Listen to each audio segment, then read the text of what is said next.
Chers téléspectateurs, bienvenue à une nouvelle édition de notre programme Au Féminin. Aujourd'hui, nous allons découvrir ensemble le parcours de Dr May El-Batran. Nous allons découvrir comment elle a pu changer de carrière en toujours gardant son identité. Elle a commencé avec la pharmacie et s'est terminée avec le travail public et la politique.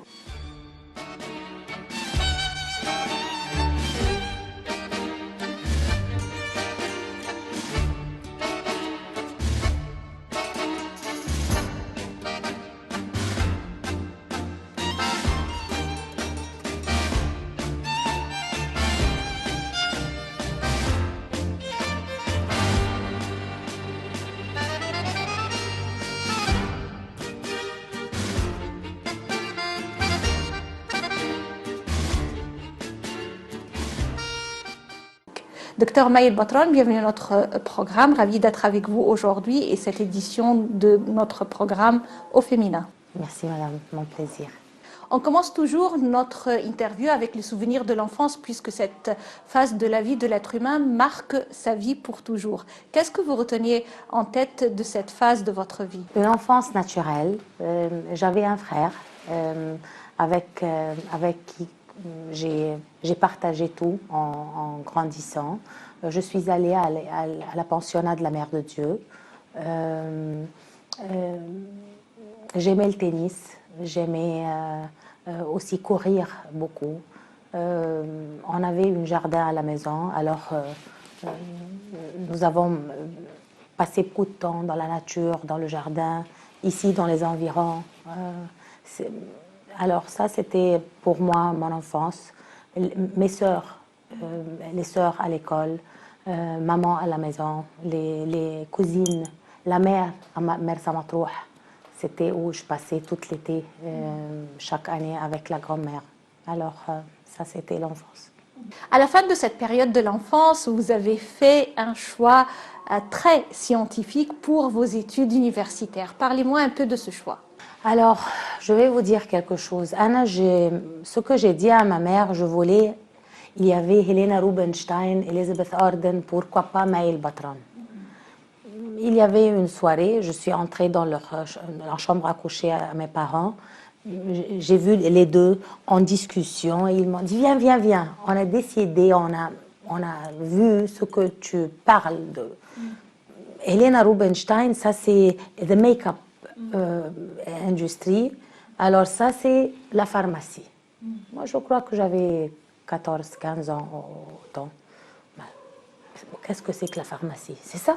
Si tu veux de la maquillage, si tu veux travailler avec le maquillage, alors ça c'est la pharmacie. Ok. Alors c'était le secondaire, l'année secondaire après ça. Il y avait sciences ou lettres, alors sciences bien sûr. Et puis c'était la pharmacie, j'étais parmi les premières personnes de Sanawiya Amma, du brevet égyptien.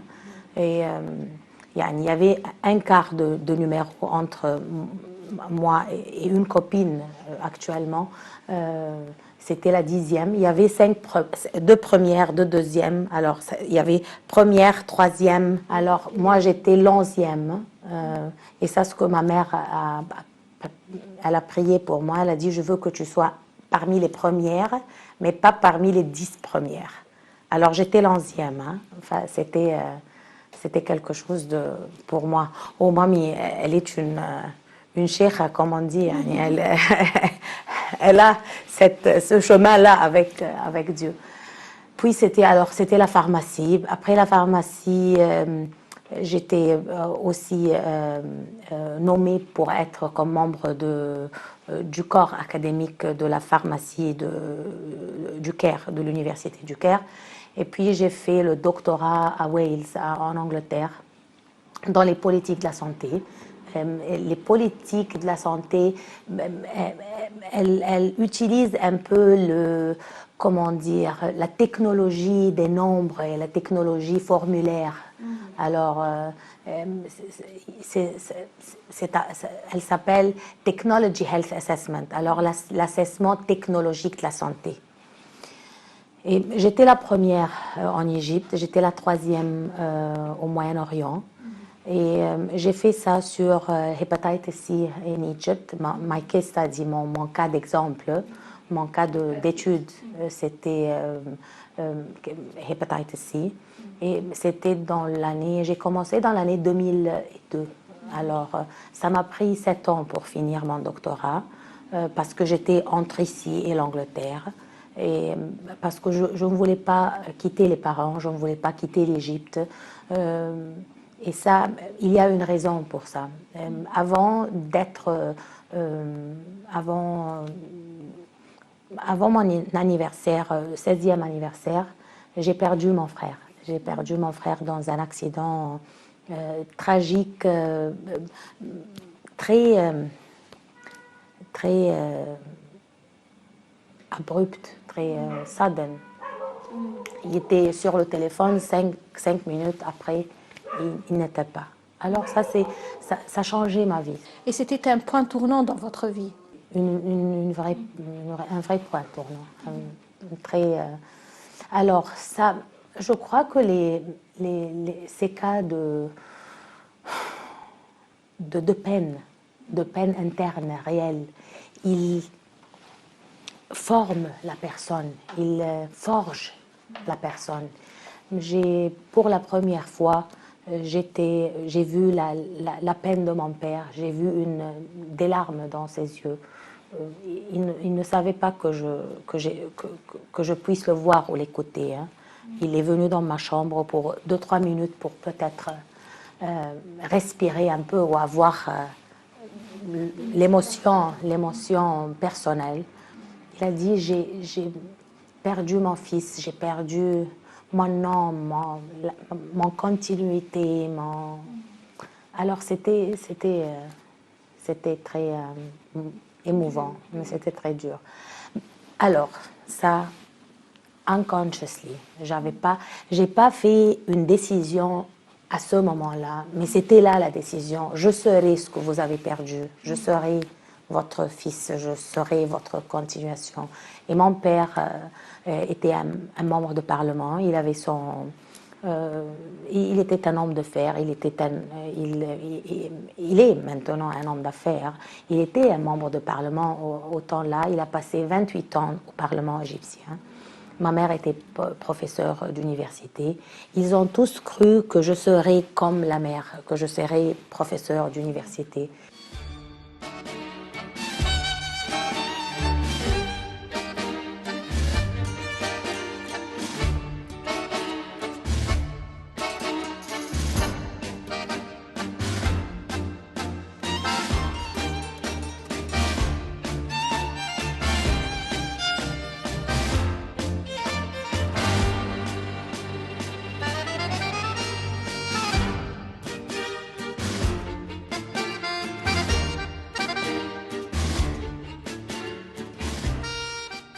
Vous avez voulu être membre de parlement comme signe de solidarité, par exemple, pour votre père, pour continuer son parcours? Tout ça, c'est vrai. Aussi, c'était la décision de sentir la peine. Quand tu es jeune, quand tu es une enfant, tu ne sais pas qu'est-ce que c'est que la mort, tu ne sais pas qu'est-ce que c'est que la peine, tu ne sais pas qu'est-ce que c'est que l'empathie.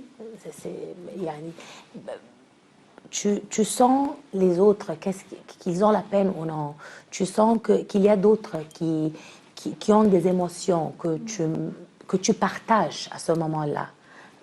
Alors, ça te rend, pour moi, ça te rend plus humaine, ça te rend plus en connexion avec les émotions des personnes en général, et ça te rend plus en connexion avec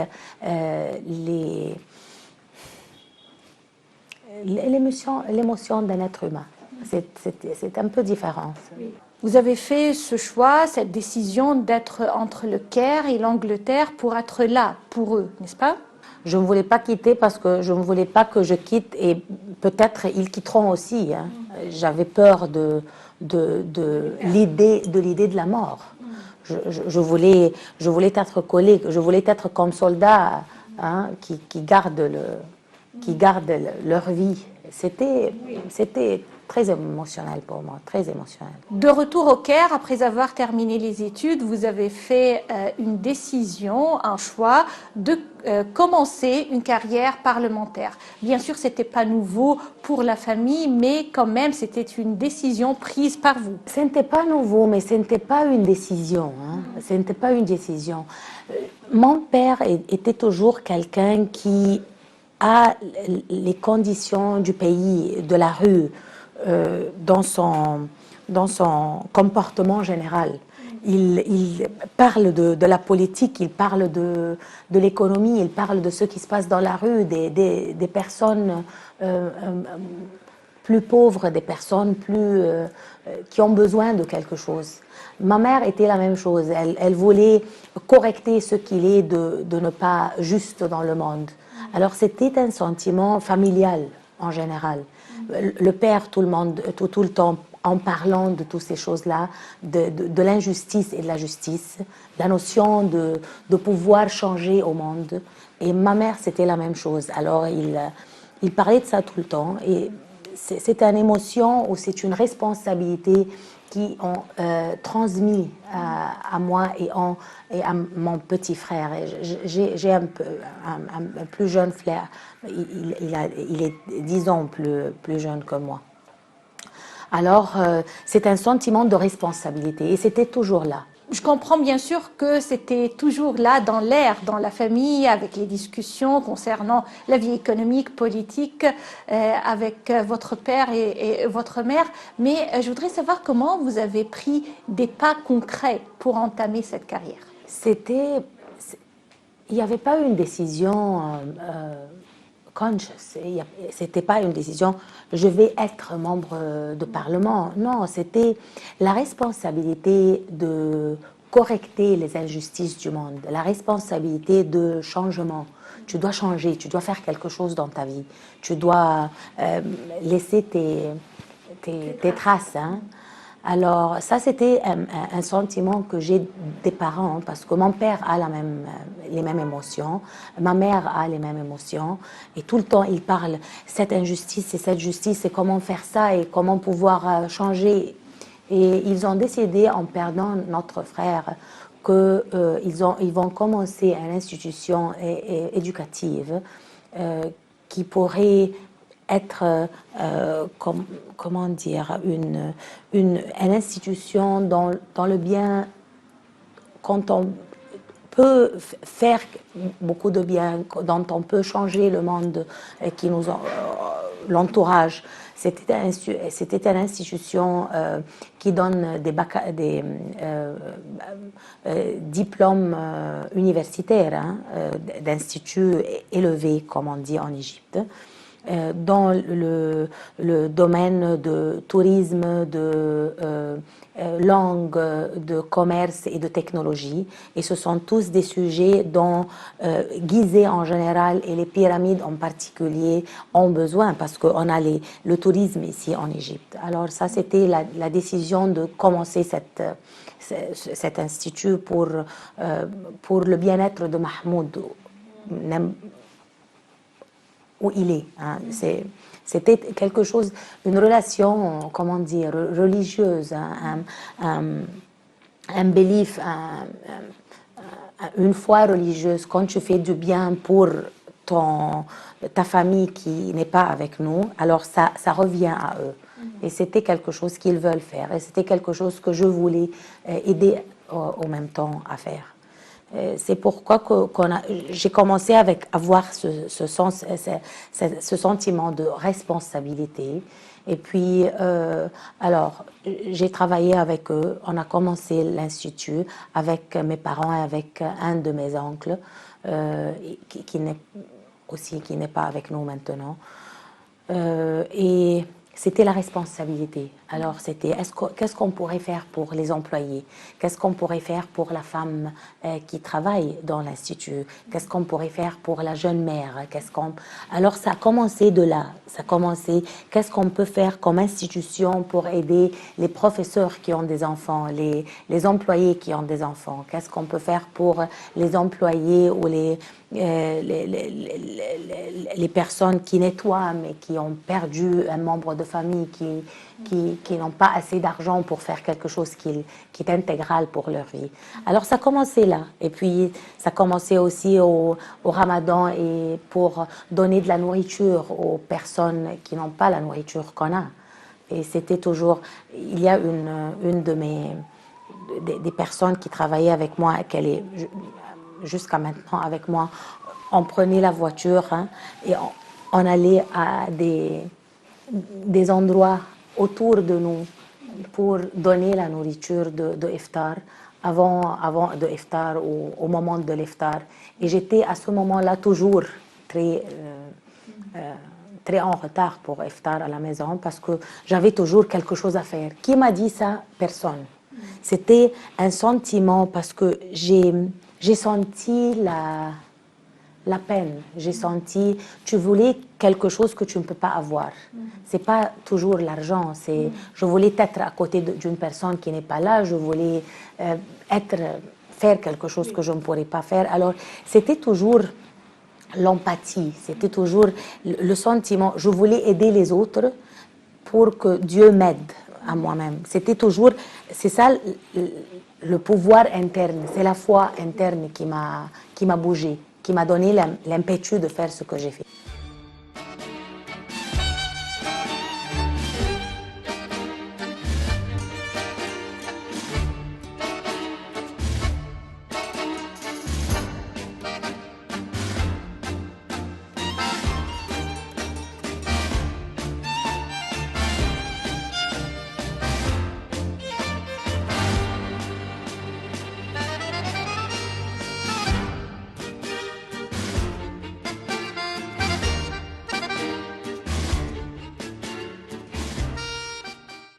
Je voudrais également savoir comment cette carrière ou cette expérience parlementaire et politique a eu une influence sur votre vie en général. Être membre de Parlement, c'était peut-être après 20 ou 23 ans de professionnalisme. Ce n'est pas. J'étais membre au Parlement, j'avais 38 ans autant. Alors, oui, 38, 39 ans. Alors, j'ai passé quelque temps comme professionnel. Alors, j'ai fait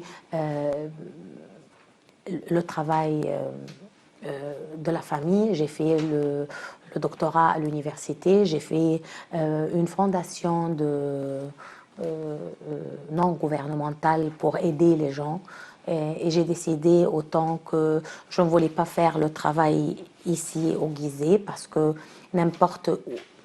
il y avait des personnes qui me disaient ou tu voulais faire ça parce que ton père était au Parlement ou parce qu'il y a cette influence parlementaire que tu veux gagner l'admiration des gens, si vous voulez. Alors j'ai décidé que non, on a fait du travail à Kena, on a fait du travail à Menia, on a fait du travail jusqu'à maintenant à Beni Suef. Toutes ces choses-là, j'ai commencé peut-être 2006, 7, 8, 9, 10. C'était un temps de travail, de donner beaucoup à la société, à la grande société égyptienne, pas de la société gizéenne ou des pyramides autour de nous. Et puis, quand j'étais membre du Parlement, j'étais très honorée par être la première et la plus jeune femme présidente de comité de la technologie et la technologie de la communication au Parlement égyptien. Et pour moi, c'était quelque chose de OK, waouh. Je ne savais pas qu'est-ce que c'est d'être membre de Parlement. Et alors, je ne savais pas bien sûr qu'est-ce que c'est d'être une chef ou une présidente de comité parlementaire.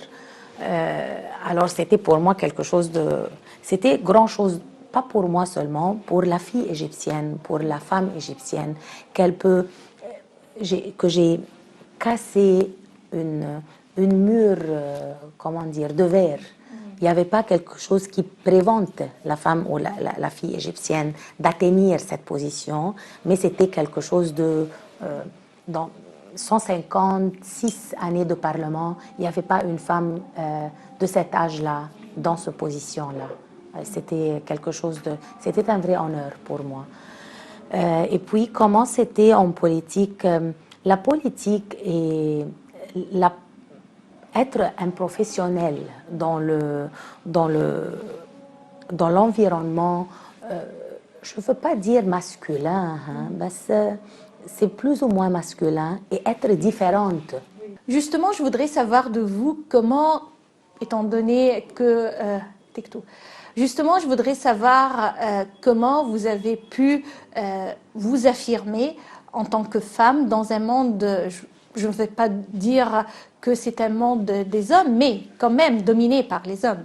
Pour moi, je dis les obstacles qu'on rencontre dans notre vie, ce n'est pas un obstacle pour la prévention de passage, mais ce sont des obstacles pour ouvrir le passage plutôt. C'est pas c'est pas pour stopper, hein, c'est pas pour la prévention, c'est pour faciliter. Je dis que le fer, quand il sort de la terre, il n'y a pas, tu n'as pas un besoin de fer. Le fer n'a pas de propriété qu'on a besoin, qu'on utilise. Mais le fer, quand il est dans des températures très supérieures, il tourne être le style, être l'acier. Et l'acier, il y a beaucoup de besoins, il y a beaucoup d'utilisation pour l'acier. Alors c'est ça la même chose dans notre vie. Les obstacles, ils aident la personne, ils ouvrent les portes. Parce que premièrement, tu dois être très sûr de ton chemin pour quand tu rencontres un obstacle, tu ne retournes pas, tu continues. Alors ça, oui, c'est mon chemin. Ça va. J'ai rencontré un obstacle, mais je peux traverser. Je dois continuer. Hein, je dois continuer. Et il y a cette décision interne. Hein, il y a cette, comment dire, c'est un sentiment interne. Tu dois continuer, tu dois continuer, tu dois continuer. Alors ça, l'obstacle. Et puis, tu peux bouger un peu pas de direction, mais de pratique, de méthode de faire quelque chose. Hein, là, tu peux venir un peu comme ça, tu peux t'abaisser un peu, ajuster, hein, s'ajuster. Ça, c'est le mot c'est le mot parfait, s'ajuster. Alors ça, c'est très important aussi. Docteur Maïl Batron, qui est la femme qui vous inspire le plus dans votre vie? Saïda Khadija. Saïda Khadija, pour moi, c'est la femme forte, c'est la femme politique, c'est la femme sociale, c'est la femme mère et c'est la femme-femme. C'est la femme qui aide son mari, qui a les enfants, qui décide, qui a une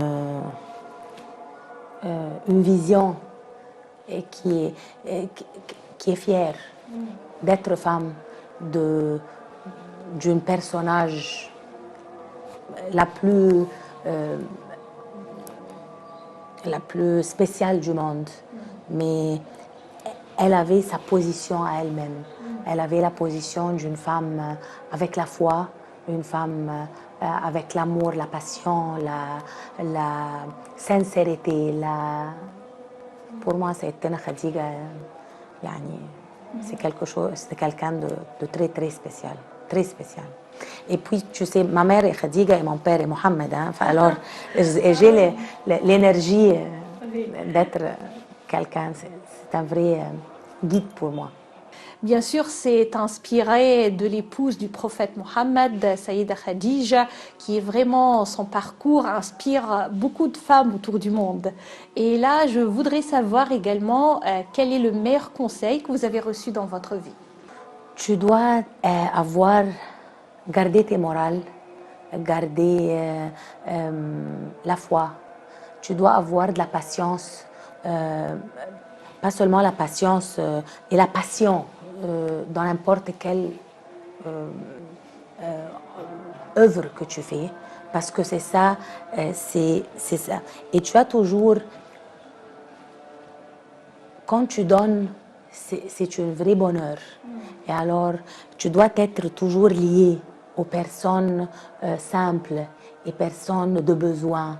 Et tu dois être lié comme personne d'allévier le besoin d'une autre personne.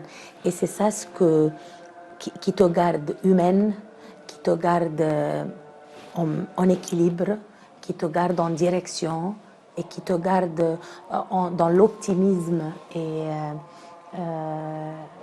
l'optimisme de demain. Docteur Maël Batran, chacun d'entre nous possède des craintes dans sa vie. Quelles sont vos craintes à vous? Pour moi, les aspirations, ça concerne toujours premièrement l'Égypte. Pour moi, je suis Maël Batran, l'égyptienne.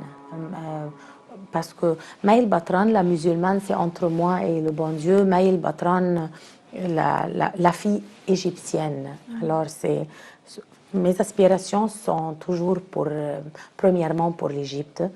Et je crois que les femmes maintenant, dans la structure de l'État égyptienne, ils font part de la structure de l'État. Ils ne sont pas une présence naturelle peut-être, mais ils sont une présence intégrale. Docteur Maël Batran, c'était un honneur et un plaisir d'être avec vous aujourd'hui. Merci madame, mon plaisir. Chers téléspectateurs, c'est ainsi qu'on termine cette édition de notre programme Au Féminin, notre rencontre avec Dr Maël Batran. Ensemble, nous avons découvert comment elle a pu s'affirmer dans un monde dominé par les hommes, le monde du travail public et parlementaire, et comment elle était toujours là comme garde de sa famille. Merci pour votre attention et à la prochaine édition Au Féminin.